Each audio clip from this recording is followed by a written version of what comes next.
United Urdu news में आप तमाम का खैर मकदम है।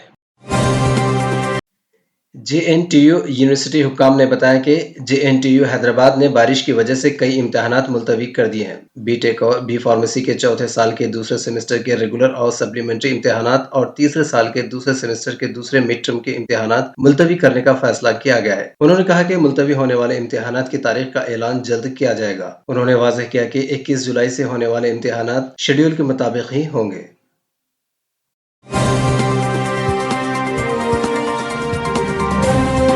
हमारी हिम्मत अफजाई के लिए इस चैनल को सब्सक्राइब करिए, वीडियो को लाइक करिए और शेयर करिए।